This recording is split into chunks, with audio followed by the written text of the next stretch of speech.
Erev Tov Chavrim, I'm Stephen Ben-Nun. You're watching Israeli News Live. The information that we have been sharing all the way since April the 3rd about the U.S. getting ready to take down Damascus has definitely taken a new twist in actually confirming the reports that we have shared with you here on Israeli News Live.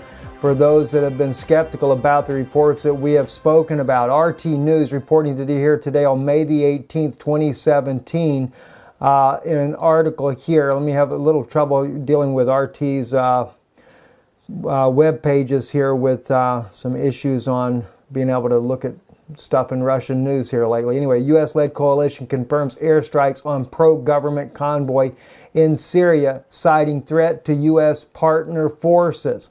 So the U.S.-led coalition has confirmed that they have indeed struck inside of Syria here. They have actually struck a pro-Syrian government force there near the Jordanian, Syrian, Iraqi border. Now, just let me see if I can bring this map up big enough here. It's really giving me a hard time on being able to even, we'll have to, here we go, come back to this here, hopefully not, but they're just really giving us a hard time being able to see anything when it comes to RT News here on our Google search engine here. It's just like they do not want us to be able to search these different sites like this. But if you look here on your map here, the ATTANF right here where the strike took place is indeed inside the Syrian border there. As we reported before, the U.S. and British and Jordanian forces are right located here on the border with Iraq, Syria, and Jordan right there. They're there. They're also down here near Dada. Dada is just across the border here. And of course in Beirut, Lebanon. And so we wanted to share a little bit of that information with you. Going back to one report we did here, this is U.S. preparing to take down Damascus on May the 10th of 2017. Actually, we will address this very same subject in our first television broadcast in the United States on satellite television here coming up here within, well, just a little over a week from now. We'll be updating you soon enough about where that will take place at, the timing, etc., so that you can also be a part of watching that. And of course, we do definitely need your support in bringing this broadcast to especially for those of our American viewers that are able to watch that. We certainly encourage your help and support in this endeavor. But moving on as well, this article here came out on April the 3rd, 2017. They were actually citing another article that we had done on this. U.S. moves military equipment in striking distance of Damascus.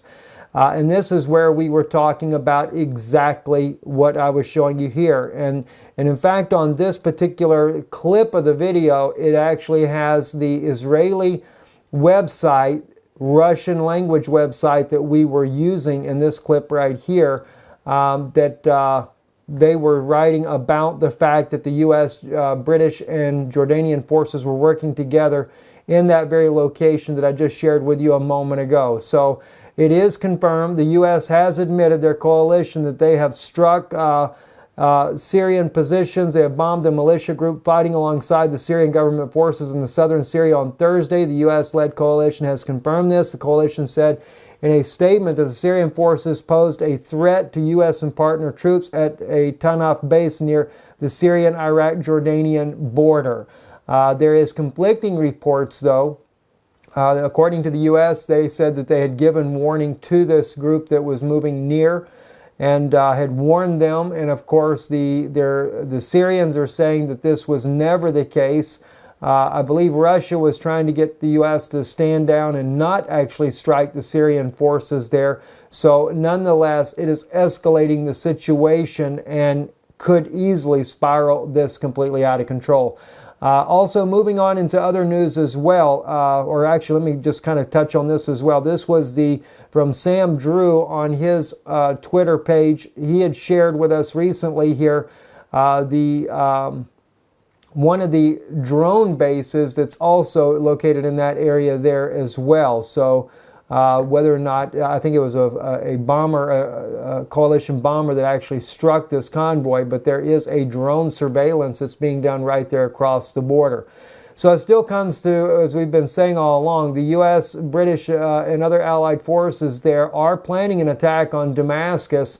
And it looks like with the Syrian government, maybe they're trying to inch down there a little bit closer to get a little intel about what the U.S. and British forces are doing, but get a little bit too close and you get whacked out. That's one thing for sure. So continuing on in other news as well, very interesting. This is on Lorenzo's page. Already happened. A cargo passenger ferry servicing linking Russia and North Korea has been launched.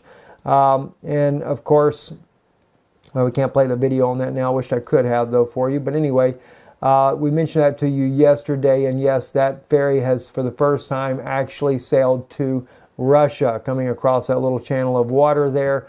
And it has certainly infuriated the international community that Russia is reaching a hand out to North Korea.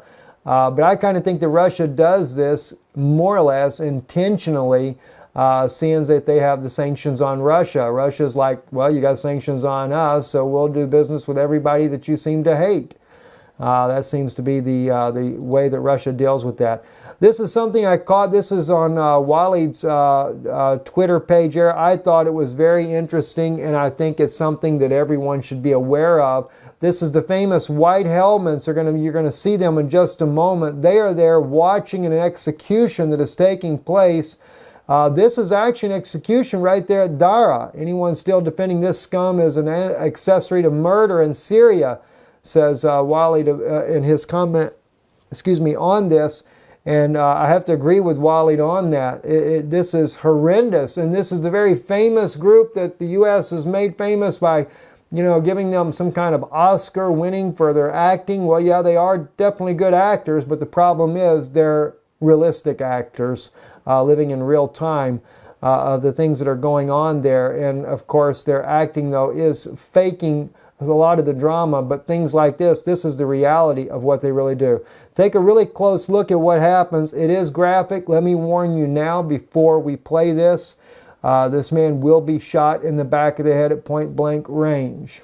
All right, so just keep this in mind before you see that there. In fact, I think what we will do, well, I can't do it like that there.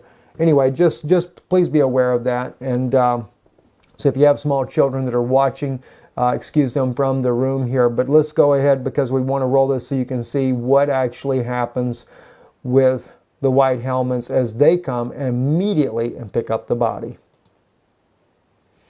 The man has been shot. I turned the volume off on this one here, guys. There's your white helmets. They have the helmets on. They have their shirts on. You can see the emblem on there. Man, blood pouring out of his head and everything. They cover him up and they take him right off. So this is what the white helmets do. They participate, and you can see other white helmets there in the background as well. But the camera is moving very quickly there. This is the type of people that the U.S. is using to be able to back their intelligence of what's going on inside of Syria. The very thugs that assassinate Syrians and participate as a part of it. Very sad indeed. I'm Stephen Benoon. You're watching Israeli News Live. Erev Tov.